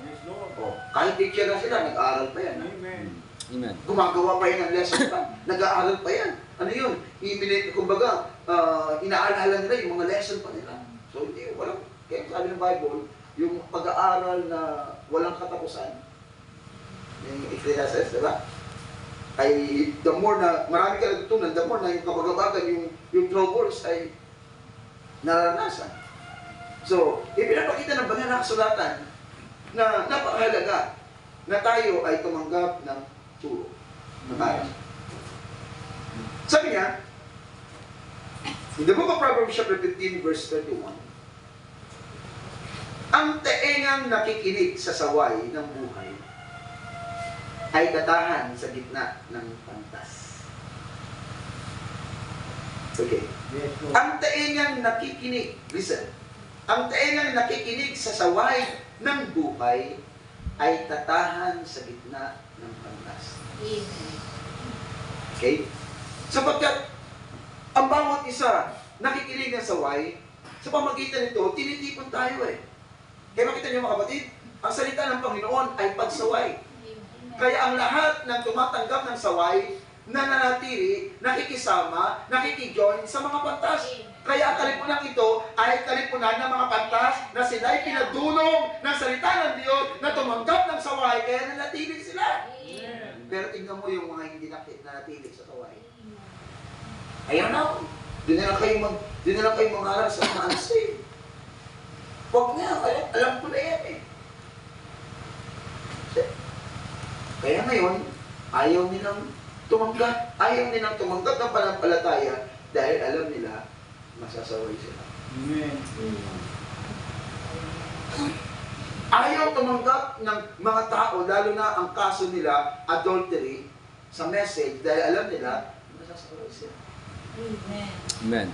Ayaw na tumanggap ng mensahe, yung mga kababaihan na kung saan hindi maiwanan yung mga cosmetology, yung mga pamumuhay sa libutan, ayaw nilang tumanggap ng message, alam nila masasaway sila. Amen. Sino yung mga narito? Yung mga handang tumanggap ng saway. Amen. Sino yung mga narito? Yung mga tao na kung saan ang daan na tinatahak nila ay daan ng buhay, daan ng walang hanggang buhay. Hallelujah. Kaya tayo na ito. Kaya kahit na masakit, nagpapasalamat tayo sa Diyos. Panginoon, salamat. Amen. Salamat, Panginoon, sinaway mo ko. Salamat, Panginoon, sinaway mo ko. Pero yung mga bisita, makapakinig ng isang pagkakataon, hindi na bumabalik. Amen. Sabi nga narinig ko, kaya ko dyan kasi hindi ko kaya.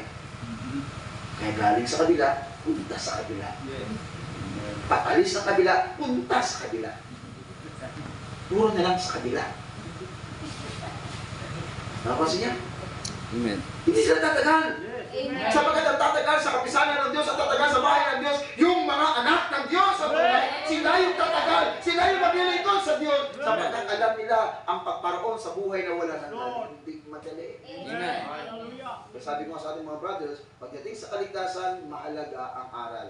Amen. Pero gusto nila, ang mga tao, gusto nila pumasok sa karya ng langit, pero ayaw nilang tanggapin yung magaling na aral. Amen. Tanongin mo yung mawawasok sa simbahan. Ano reason niyo kung bakit mawawasok sa simbahan? Makapasok na lang eh. Pero hindi ang pagpasok ng simbahan, ang daan papunta sa langit. Amen. Okay? Marami dito eh. Pumasok na eh. Nawala rin. So, hindi daan. Para sabi ko, tuta nakapasok naman ako dyan, kahit di lang man ang bato, tuta nakapasok na. Hindi. Hindi daan yung pagpasok sa simbahan. Ang daan papunta sa kaharian ng Diyos ay ang Panginoon. I am the way, the truth, and the life. Amen? Pero wala na ang Panginoon, pero ang aral ay nandito. Amen. Yes, Lord. Kasi, habang si Pablo nga nangangaral araw-araw, meron isang babaeng poses. Pakinggan nyo yung taong ito ay nagtuturo ng daan ng kaligtasan. Demon possessed na. Isang dalagita na possessed ng diablo, makulit, araw-araw. Pakinggan nyo mga taong ito sapagkat sila ay nagtuturo ng daan ng kaligtasan. Pero yung mga matino, hindi nakakilala. Di ba? Ang Panginoon hindi nila kilala. E samantalang yung legions, yung lalaki doon sa Gadara, na tinatalian ng kadena, pero na kanyang napuputol pa rin. Malayo pa lang. Kilala na. O ikaw, anak na kataas-taasan. Amen. Samantalang yung mga Paris, hindi kilala. Samantalang iba, hindi kilala si Pablo, pero yung demon possessed na babae, kilala. Bakit? Amen. Kilala ng diablo ang Diyos. Kilala ng diablo yung mga anak ng Diyos. Kaya hindi niya tinatantanan yung mga anak ng Diyos. Amen. Kaya huwag kayong magtaka. Hindi kayo tatantanan ng diablo. Hindi tayo tatantanan ng diablo. Pero kahit na hindi tayo tatantanan ng diablo, ang mahalaga, may Diyos na hindi nag-iwan. May Diyos na hindi Hallelujah. nagbabayad. Ang control ng Diyos ang lahat ng mga bagay. At kahit anong gawin ng diablo, hindi siya mananagumpay sapagkat ang Diyos ay nasa atin. Amen. Hindi ka malakas na nasa atin kaysa kanyang salimutan. Sabi ni Pablo, kung ang Diyos ay nasa inyo, sino ang laban sa inyo? Amen. Ang ayun na nakikinig sa way ng buhay ay tatahan sa gitna ng pantas. Proverbs chapter 15 verse 24. Sa pantas. Sa pantas ha? Listen. Sa pantas, 15:24 na book of Proverbs, sa pantas ay paitaas ang daan ng buhay. Kanina yan? Sa pantas ay paitaas ang daan ng buhay. Patas. Amen. Upang kanyang mahiwalayan ang Seol sa ibaba. Hallelujah. Amen. Kaya yung pantas, amen, yung salita ng Panginoon nagpapapantas. At yung salita ng Panginoon na naging dahilan para tayo maging pantas, tinuruan tayo na dumaan sa daan pataas. Yes, Lord. Amen? Kaya makita niyo mga kapatid, palapit ng palapit ang langit para sa atin. Amen? Sa mga tinatahan natin ay daang pataas at malayo sa impyerno. Hallelujah! Amen. Praise the Lord. Hallelujah. Because of the word of God, amen, yung nagbigay tulong sa bawat isa sa atin. Glory to God. Hallelujah. Sa pantas ay paitaas ang daan ng buhay. Ha? Pero sa mangmangmang ang daan na kanilang tinatahak, pababa. Kasi, may spaghetti pababa. Pababa ng pababa. Yan ang daan na tinatahak pababa. Pero tayo nagpapasalamat sa Diyos. Paitaas ang daan na ating tinatahak. Amen? Hallelujah. Proverbs chapter 13 verse 20. Lumakad ka ng kasama ng mga pantas sa tao at ikaw ay magiging pantas. Amen? Kaya dapat lagi mong kasama yung mga pantas. Para ano? Maging pantas ka rin. Subukan mo kasama ang mangmang. Wala kang matututunan. Amen. Nalala ko na ako nag-eskwela. Palibas sa letter T, pag ng letter T, nasa dulo ng upuan yan eh. Pero yung mga kasama ko sa ulian, mga estudyanteng bulakbol, estudyanteng pasaway, minsan ang eraser, lumilipad. Hello naman teacher, magbuhat ako eh. Tawag, dito ka sa unahan. Letter T, dito ako sa unahan. Letter T kasi pag-arrangement ng apelido sa dulo. Eh kaso, alam ng teacher ko yung mga katabi ko, mga barumbado, sa kawayan. At ito ka na, dito ako sa unahan. Para huwag kang madamay sa kanila. Ganda na. Totoo. Dahil kapag yun ay kasama mo, salit na hindi ka mababato, mababato ka. Eh mabuti lang sana kung asintado yung teacher. Eh kung bato sa'yo, lumihis ng konti, sa'yo tumama. Ay ayaw din mag-apike. 15 verse 33 ng book of 1 Corinthians, ang masamang kasama sumisira ng mabuting Pag-uugali. Kaya mamili kayo ng kasama. Amen. Amen. Pero sa ganang akin, ang gusto kong kasama, yung mga anak ng Diyos na may takot sa Diyos. Amen. Amen. Hallelujah. Kaya hindi tayo tumatagal sa mga kamag-anak nating Amen. Amen. punta kami dati, maliliit pa yung mga anak ko. Sa Balawi, hindi kami tatagal. Doon lang kami sa kwarto. Eh, birin mo ba naman? Yung hindi pa hubog, yung kanilang tiyahin ni Mrs. na karating lang galing sa ibang bansa. At doon, nakaupo ka dito sa hita ng nakakatandang kapatid. Nung mga hubog na, para na sa mga bata. Hanggang ang problema, nandun na sa labas. Hasta may sinampado ng badil. Pero hubog. At kami kala Auntie Olive. Kaya pala Albert. Sabi sa hubog, alam ko, hindi makalampas sa akin yun eh. Yung marunong ako sa isang putok dawa. Hindi naman. Hindi ako papayag na pusa ang mudoy ko, hindi ako makabalas. Makabalas ko. Pusa ka, bala, duwa. Mga alas 10, alas 4 na madaling araw. Nagisingan namin. Sabi mo, ano daw na pusa man ako mudoy? Siguro na-dus mo ako kagabi. Nakatawag na kami, dus mo daw siya kagabi. Pero nung hubog, alam niya, di isang pato niya ng batin. Pero nung wala na yung kahubugan, siguro na-dus mo ako. Kaya hindi magtatagal. Pero subukan mong kasama ang mga anak ng Diyos. Amen. Kung pwede lang hindi na maghiwalay. Amen. Amen? Kung pwede lang hindi na matapos ay sharing. Amen. Kaya kami doon, pag Webes ng gabi, matutulog. Pagdating doon sa pag galing sa Tumalit, hindi pa naman kami natutulog. Ituwan pa kami. Sharing, usap. Kinabukasan, almusal, baliban yung mga nauna na. Yung Martin, lagi nauna eh. Pero doon sa labas, buta na kami ng halos tanghalian na. Kung wala pa mga pasok, siguro, dire-diretso. Kasi, kapag habang sharing, sige, meron isa na, sige, pizza tayo. Yun maganda doon eh. Pagkatapos na pizza, shake. So, ni-enjoy yung mga pagkakataon. Bakit? Sapagkat ang salita ng Panginoon na nagbibigay kagalakan sa bawat isa. Amen? Nakapagpatungo. Lumakad ka na kasama ng mga batas sa tao, ikaw ay maging batas. Ngunit ang kasama ng mga mangmang ay mapapaliwala.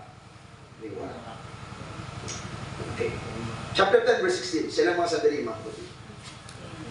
Ayaw ko sa bahay. Sa oras siya ka 28 minutos. Okay, pati na. Ang gawa na matuwid ay patungo sa buhay. Amen. Amen? Bakit sila matuwid? Sapagkat sila ay pinaging matuwid ng Diyos sa pamagitan ng kanyang salita. Pinaging pantas ng Diyos sa pamagitan ng kanyang mga salita. Amen. Ang gawa na matuwid ay patungo sa buhay. Ang bunga ng dukha ay sa pagkakasala. Amen. Amen.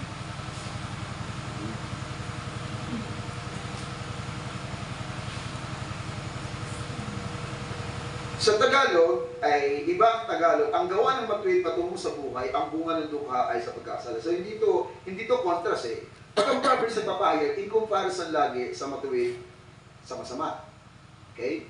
Sa mayaman, sa mahirap. Pero ang English ay, the labor of the righteous is tended to life. Patungo sa buhay. Tama yan, yung up. Tama yan. Pero ang bunga ng dukha ay sa pagkakasala. But the English is, the fruit of the wicked is sin. To sin. The fruit of the wicked to sin. Ang bunga ng masama ay sa pagkakasala.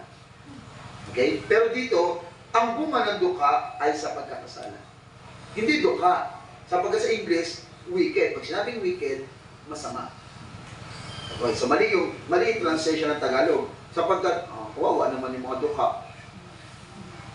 Puro na lang pagkakasala. O kasi dukha, walang pera, magnanakaw. Pero hindi naman lahat ng dukha magnanakaw. Amen. Diba? But the truth of the wicked to sin. Nasa daan ng buhay siyang nakikinig. That's why. Ngunit siya nagpapabaya, yung ating binasa kanina. Ngunit siyang nagpapabaya ay nang saway ay nagkakamali. He is in the way of life that keepeth instruction, but he that refuseth reproof erreth. Siya daw nagpapabaya ng saway ay nagkakamali. Nababa mga kapatid? Amen. Kaya, walang magawa kundi tanggapin ang consequences ng pagkakamali. Okay? Hindi nakinig. Ayaw pagmadali sa pag-asawa. Darating ang panahon, hindi nakinig. Ano ngayon? Tatanggapin ang resulta. Kaya ang hindi nakikinig na saway, nagkakamali. Amen? Sabihin nila, sabi ng anak, ayaw lang ma, kay dako na ako, malaki na ako, kaya ko na, alam ko na. Hindi nakikinig. Ang nangyayari, nagkakamali. Kaya, ano nangyayari? Nauudong sa pag-eskwela. Tama? At pagdating ng panahon, nag-asawa na, tapos nag-eskwela pa. Kaya yung anak, sino ang bantay? Ganyan ni Jay yun. Ano Jay? Lola. Na-eskwela ko magaling. Kaya naman madali ka mag-asawa. Diba? Kasi, may kanta kasi, kapag tumibo ang puso, wala ka nang magagawa. Sundin. Kung susundin nito. Parang napapakanta tuloy ako eh.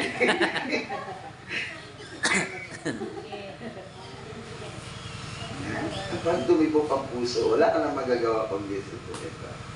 Kaya hindi na masunod si magulang. Kasi yung puso na tumibok eh. Kaya tama si Baltasar. Balagtas. O pag-ibig na makapangyarihan. Kapag pumasok sa puso ni naman, hahamakin ang lahat. Masunod ka na. Magkapaw na unto. Uwi na yan! Uwi na yan! Uuli na sa kinikanan. Yan eh. Kasi, ang padaso-daso, pag napasok. Kaya pag ang pag-asawa daw ay hindi kagaya ng kaling mainit. Pag sinubo na paso, iluluwa. Kaya hindi ganun kadali. Kaya sa anak ko, grabe ang yawa ha, eskwela, anay. Kaya hindi lahat ng bagay may panahon. Ministry. Gampanin. Pagdakdang kapalamunan, suportahan ka. Ang kailangan na, pag dumalaw ka, upod ako.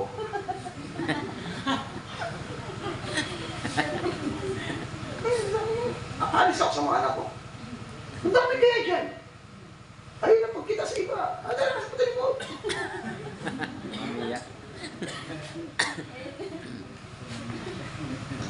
Nagbibigay na ako ng pangalan. Suportahan kita. Pagdang na panahon ng eskwela na eh. Eh, biruin mo, kung pasok ka kagad yun, mag-eskwela ka, magtatapos ka ng 4 years. O tapos, alam ng pag-eskwela mo, magkakasawa ka, siyempre tutulong ka. Ilang taon pa ito? 8 years pa. Eh, pag 8 years pa pala eh. 4 years sa pag-eskwela, tutulong ka kahit 2 years. O di 6 years pa, o ayaw na ka na, wala nga naman 6 years. Maghihintay ka, tapos katrato, sa loob ng 6 years, away pati. Kaya pagdating sa eskwela, parang wala sa sarili. Lumilipad yung, pati sa church, ganoon din. Amen. Sa halip na enjoy dapat muna, sabi ko nga sa mga bataan, sa halip na yung baon nyo para na lamang sa pag-eskwela, hatiin nyo pa. Kaya, syempre, dadalaw ka, may baon. Alam mo, wala kang makipag-date ka. Sa halip, di ba? Sa halip na, pambayad ka lang sa mga pangangailangan. Titipin mo pa. So may panahon sa lahat ng bagay. Para huwag tayong magkamali, makinig ng payo. Amen. Amen. Respect your parents and respect God and His Word. Amen. Amen.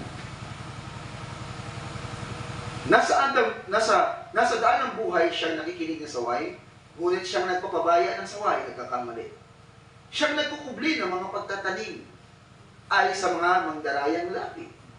At siyang nagpaparatang ay mangmang. Yung nagpaparatang? Yung nagpapahayag na hindi totoo? Mangmang yun.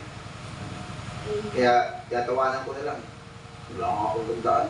Tsaka ng mga panahon na yun, mga young people pa lang. Wala naman akong hinigay sa kanila, wala naman. Mga issue ng buhay. Laging na rin yan. Yung mga nagpaparatang ay mangmang. Kaya ayaw pagparatang upang hindi kayo maging mangmang. Sa karamihan ng mga salita, hindi nagkukulang ang pagsalangsang. Ngunit siya nagpipigil ng kanyang mga labi, gumagawang may kapantasan. Alam niyo kapag halimbawa, kapag hindi na makontrol ang bibig, magiging kagaya ka na lang sa halos walang pinag-aralan.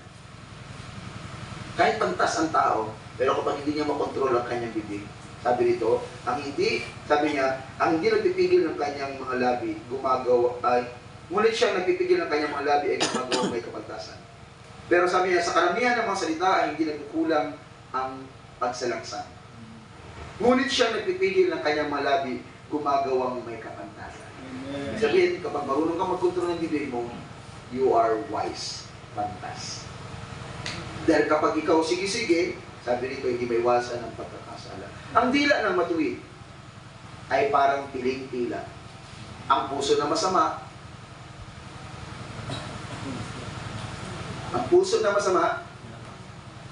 kakaunti ang halaga. Yung value ng isang masama, kapiranggot ang halaga. Pero ang value ng isang matuwid ng Diyos is a 10,000 words. Sabi ni Baba, hindi man ko-compare. See? Sabi ni Baba, sabi ng awit, 1 in a million. Okay? Yun ang katumbas, isang pantas sa 1 milyon. Yung value niya ay ng isang manampalataya, higit na mahalaga. Ang labi ng matuwid ay nagpapakain ng marami, ngunit ang mangmang ay namamatay sa kakulangan ng pagkaunawa. Okay? Ang sabi nito mga kapatid, ang labi ng matuwid ay nagpapakain ng marami, ngunit ang mangmang ay namamatay sa kakulangan ng pag-unawa. Marami pang verse, pero one more verse. Ito na ba kayo? No. Di ba? Ako hindi pa rin eh. Pag ako nag-enjoy, hindi ko alam kung paano tapusin. Amen. Hallelujah. Pero, dami pa niyan. Yung verse. Kaya tapusin ko ng kinalala. Narinig ko na kalimbang na yun yan.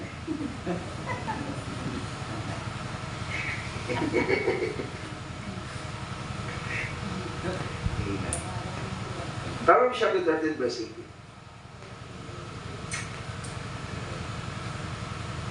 Look at this verse. And gawin nating salamin ang verse na ito. Karalitaan at kahihiyan ang tatamuhin ng nagtatakwil ng saway. Amen. Karalitaan. Anong karalitaan? Yung kahirapan. Isang kaba na kalagayan. At kahihiyan. Di ba kaya isang manampalataya, lalakad na walang kaisan. Tama yan. Pero bakit siya nakalakad ng walang kaisan? Hindi marunong makinig. Amen. Hindi marunong tumanggap ng payo. At sinasabi lang, malaki na ako. Ano yan? Kahiyan ang tatamuhin ng nagtatakwil ng saway. Ngunit siyang nakikinig. Amen. Amen. Sino dito yung mga nakikinig? Amen. Mga handang makinig. Hallelujah. Ang siyang nakikinig na saway ay magkakapuri. Amen. Sabi sa English, but he that regardeth reproof shall be honored. Siya raw na nakikinig ng saway ay paparangalan. Shall be honored. Amen. Kaya yung marunong makinig, natututo.